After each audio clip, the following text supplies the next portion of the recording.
नमस्कार, आप सभी का स्वागत है स्टार सिटी न्यूज़ में। मैं इस वक्त दिल्ली के मोती नगर विधानसभा रमेश नगर वार्ड में मौजूद हूं। साथ ही हमारे भारतीय जनता पार्टी के हर्ष बंधु जी हैं, जो कि वर्तमान के रमेश नगर मंडल के उपाध्यक्ष हैं और कई संस्थाओं से भी जुड़े हैं और एक प्रसिद्ध समाजसेवी के नाम से जाने जाते हैं। आइए इनसे बात कर लेते हैं। बहुत बहुत स्वागत है आपका। सबसे पहले धन्यवाद जी। सर, इस नवरात्र के शुभ दिन को लेकर आप कुछ मैसेज देना चाहते हैं इस नवरात्र के मौके पर? नवरात्रि के मौके पे मैं सबको ये कहूँगा कि सभी माता रानी सबके ऊपर कृपा बनाई रखे और भगवान सबको ऐसा ही आशीर्वाद दे, सब अपने अपने घर में सुख संपत्ति के लाई रखे। अच्छा, हरियाणा में जो अभी बीजेपी की सरकार बनी है सर, इसका कुछ प्रभाव लगता है? दिल्ली में कोई इसका प्रभाव पड़ रहा है? हरियाणा में सरकार बनी है, दिल्ली में उसका बहुत ज़्यादा प्रभाव होगा और दिल्ली वाले तो उससे पहले ही सोच चुके थे कि इस बार हमने दिल्ली में फूल कमल खिलाना है। कल मैं सुन रहा था वहाँ हरियाणा में लेडीज़ क्या बोल रही थी, ये फूल कमल नहीं खिला, ये कमल जो खिला है ये भारतीय जनता पार्टी खिली है। भारतीय जनता पार्टी के लिए? हाँ, भारतीय जनता पार्टी खिली है। इस ऐसे ही सारी दुनिया में ये खिलेगी। मोदी जी के राज में ऐसे कार्यक्रम, ऐसे जीत तो होनी ही चाहिए। मोदी जी जो कर रहे हैं वो अपने लिए नहीं कर रहे। मोदी जी जो कर रहे हैं वो देश के लिए कर रहे हैं, हमारे लोगों के लिए कर रहे हैं कि आने वाली पीढ़ी इनकी सबकी ठीक हो जाए। आप ये देखो, अगर मोदी जी ना आते तो हमारा देश किस करवट बदल रहा था, बिल्कुल बिल्कुल। कहाँ जा रहा था देश। और देशों के मुकाबले सर आज हमारा, आज देखो बाहर जाते हैं तो जय जयकार हो रही है हमारी मोदी जी एक जरिया है, पर जय जयकार तो इंडिया की हो रही है। बिल्कुल। मोदी जी के कारण इंडिया की जय जयकार हो रही है। मोदी जी को क्या चाहिए? मोदी जी देखो 5 साल 10 साल, पर वो किस लिए कर रहे हैं? अपने देश के लिए, अपनी कंट्री के लिए, अपने बच्चों के लिए। उनके यही बच्चे हैं, देश के ही जो बच्चे हैं यही बच्चे हैं, उन्हीं के लिए वो कर रहे हैं। अच्छा, दिल्ली में कोई मैनिफेस्टो आपके पास सर? लगभग आप 27 साल से संघर्ष कर रहे हैं दिल्ली में, सरकार नहीं बना पा रहे हैं आप। इस बार आप कह रहे हैं सरकार बन जाएगी सर, क्या विजन, क्या मुद्दे हैं? इस बार सरकार बनेगी। इस बार सरकार बनने के बाद वो काम करने हैं जो इन्होंने काम नहीं किए। दिल्ली में कोई काम नहीं हुआ पिछले 15-20 सालों से, कोई काम का कोई मतलब ही नहीं है।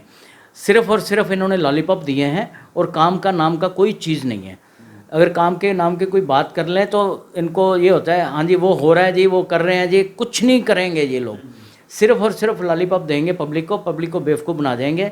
जो कि क्लस्टर में जाएंगे वहाँ भी जाके लॉलीपॉप दे के आ जाएंगे। काम का नाम का कोई मतलब नहीं है। दोबारा कभी जाके भी नहीं देखेंगे कि वो काम हुआ है या नहीं हुआ। ये काम जब खुराना जी होते थे उनके टाइम में ऐसा होता था, अगर कोई काम करवाना है किसी ने तो दोबारा वहाँ रिपोर्टिंग होती थी, जाओ पता करके आओ कि वो काम हुआ है या नहीं हुआ। ऐसा ही काम हमने अब दिल्ली में दोबारा हमने करना है। दिल्ली के शेर जो बोल गए हैं वैसा ही करना है। लोग भूल गए थे उनको, अब वो लोग याद करते हैं कि यार वो टाइम था एक बार खुराना जी का, जो काम करके दिखाते थे, जो कहते थे वो करते थे। अब तो कोई मतलब नहीं है, ना करना है ना कहते हैं, करना कोई नहीं है। बस अब ये माहौल हो गया। मतलब 93 में और 98 में आपकी सरकार थी, एक प्याज के मुद्दे में सर एक सरकार गिर गई थी आपकी। वो प्याज के मुद्दे में लोगों को थोड़ा बरगला दिया उन्होंने, तब गिर गई है, नहीं तो वैसे कोई गिरने वाली कोई बात नहीं थी उसमें भी।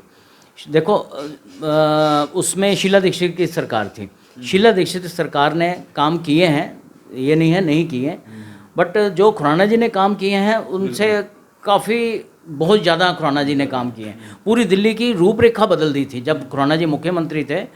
खुराना जी ज़मीन लेवल से जुड़े हुए बंदे थे, हर जगह जाते थे, ज़मीन पे वर्कर को जाके पूछते थे, वर्कर को जाके अच्छे तरीके से हाथ लगा के बात करके पूछते थे कि क्या प्रॉब्लम है, क्या समस्या है, उसकी समस्या का हल करते थे। अब तो कोई मतलब ही नहीं है कोई पूछने का। अच्छा, आम आदमी पार्टी के 10 वर्षों में सर क्या देख रहे हैं आप?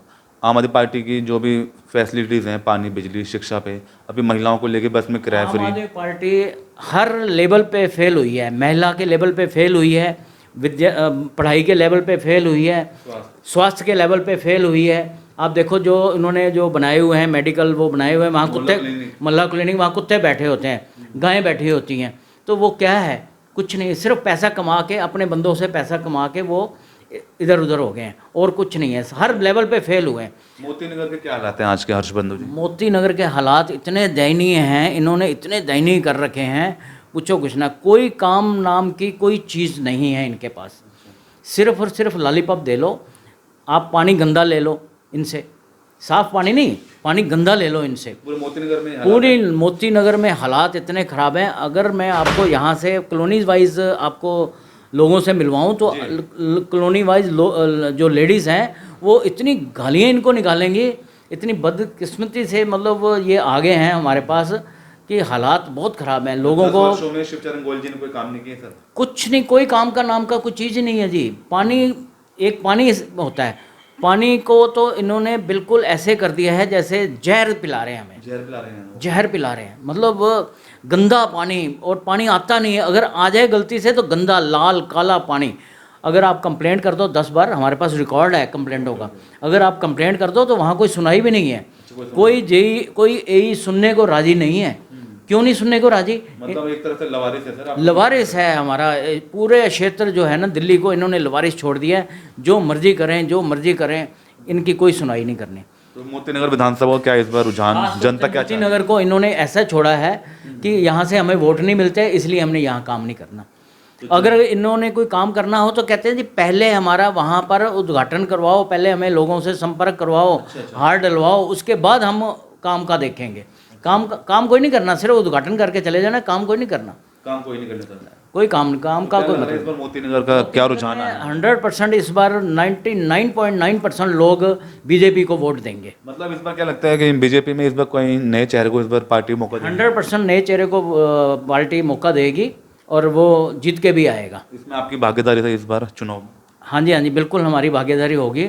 हम अच्छे तरीके से चुनाव को अच्छे लेवल पे लेके जाएंगे। तो कैसा देख रहे हैं आप, अगर आपको पार्टी मौका देती है तो आप किस तरह मोती नगर को क्या सुधार करेंगे? क्या आपने सपने सोचे आपने इस मोती नगर विधानसभा? जो अगर पार्टी हमें मौका देती है, हम लोगों को काम करके दिखाएंगे कि काम ऐसे होता है, ऐसा काम करके दिखाएंगे कि अगले 5 साल भी पब्लिक कहे नहीं इसी विधायक को लेके आना है। मतलब ऐसा काम करना है। ऐसा क्या करेंगे सर, बताइए। ऐसा देखो, लोगों के जो काम है, जो पैसे से लोग करवाते हैं, बिना पैसे से करके दिखाएंगे हम लोगों को। मतलब ऐसा नहीं है कि पब्लिक को परेशान करना है, चक्कर लगवाने हैं। एक बार आया पब्लिक का बंदा, अब आया तो उसका काम करके दिखाना है। अगर नहीं काम हुआ तो उसको दोबारा उसके कॉन्टैक्ट करना है, भी काम क्यों नहीं हुआ। काम 100% करवा के देने हैं हम। सर आप कई संस्थाओं से भी जुड़े हैं, आप दिल्ली के राजा से भी जुड़े हुए हैं सर, थोड़ा अपने बारे में थोड़ा बताइए, किस तरह की आप सेवा कर रहे हैं समाज की? दिल्ली के राजा हमारी एक बहुत बड़ी संस्था है जो पिछले 27-28 सालों से चल रही है। उसमें हमने गणपति जी के कार्यक्रम करते हैं। साल में 10-12 दिन का वो कार्यक्रम होता है, वो बहुत बड़ा कार्यक्रम होता है। दिल्ली में 1 नंबर का हमारा कार्यक्रम होता है।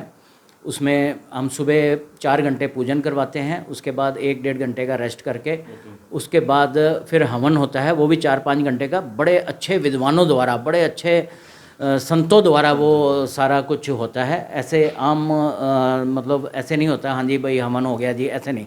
4-5 घंटे का हवन होता है, उसमें बड़े अच्छे लेवल से हम लोग करवाते हैं। और उसके बाद हवन ख़त्म होने के बाद 4 घंटे के बाद 3-4 घंटे की भजन संध्या होती है। बड़े बड़े अच्छे कलाकारों द्वारा वहाँ आके भजन संध्या की जाती है। उसमें दुनिया देखने वाली होती है कि किस तरह वहाँ उमड़ पड़ती है, भीड़ एकदम मस्त। मतलब बहुत ज़्यादा हम लोग जो आते हैं उनका अच्छे तरीके से सम्मान और मान करते हैं। उसके बाद लंगर की व्यवस्था है रात को। मतलब इस प्रकार से हम काम करते हैं। दिल्ली के राजा का ये तो सिर्फ गणपति जी का काम है। उसके उपरांत हम जो लोग करते रहते हैं सारे साल, मेडिकल की व्यवस्था करते हैं। गरीब विडो लेडीज़ को अगर किसी चीज़ की भी ज़रूरत पड़ जाए हम उसकी भी सहायता करते हैं। बट हम एडवर्टाइजमेंट नहीं करते कि हमने इस लेडीज़ को ये दिया या इसको ये दिया या इसको ये दिया। हम लोग करते रहते हैं। मेडिकल में भी हम लोग करते रहते हैं, जाके हॉस्पिटल वगैरह में भी पता करते रहते हैं। जिसको कोई ऐसी कोई चीज़ की नीड हो तो हम लोगों को कांटेक्ट करते हैं वो लोग। तो हम कोशिश ये करते हैं कि जितनी हेल्प हो सकती है वो लोग करें हम लोग। अच्छा, रामलीला में क्या आपकी भूमिका है? रामलीला में इस बार विश्वामित्र की भूमिका मैंने निभाई थी खुद, तो बड़ा अच्छा लगा था। पहली बार गुलशन वर्मानी जी ने ऐसा बोला कि आपने इस बार जो रामलीला में आपने पाठ करना है, तो वो मेरा बड़ा सौभाग्य है कि मुझे उन्होंने विश्वामित्र का रोल दिया। तो मैं आस्था वेलफेयर एसोसिएशन का बहुत बहुत आभारी हूँ कि ऐसा उन्होंने मुझे मौका दिया। अभी एक जगह से और भी मुझे निमंत्रण आया कि अगले साल आपने वहाँ बहुत बड़ी रामलीला है, वहाँ भी आपने आके पाठ करना, मतलब रोल करना है। तो मैं कहता ठीक है, जो आपका आदेश होगा वो सिर माथे पे है, क्योंकि धार्मिक कामों में हम लोग पीछे नहीं रहते। धार्मिक काम हो, अच्छा काम हो, हम लोग सबसे आगे खड़े होके आते हैं। हमारे प्रधान जो हैं दिल्ली के राजा के, मैं आपको बताना भूल गया, हमारे प्रधान सरदार मनदीप सिंह जी हैं। बहुत अच्छे और बहुत नेक इंसान हैं, दिल के बहुत साफ और सेवा भाव, इतनी सेवा भाव है उस बंदे में। सरदार जी हैं, मतलब इतनी सेवा भाव है, हम लोग उनके पास को भी नहीं है कि वो कैसे मैनेज करता है। सारा कार्यक्रम उसी का ही होता है, हम लोग उनके साथ चलते हैं। बहुत अच्छा कार्यक्रम में वो भाग लेते हैं। तो ठीक है, मतलब सरदार ज़रूर है, बट धार्मिक कामों में वो सबसे आगे में। किसी को किसी चीज़ की भी ज़रूरत पड़ जाए वो सबसे आगे। 1 रुपया नहीं खर्चना, 10 रुपये खर्चने हैं, इसका काम होना चाहिए। मतलब ऐसा हमारा विचार होता है। बहुत बहुत धन्यवाद आपका सर। Thank you. तो ये हमारी सीधी बात हर्ष बंधु जी से, स्टार सिटी के साथ मैं जितेंद्र गुप्ता।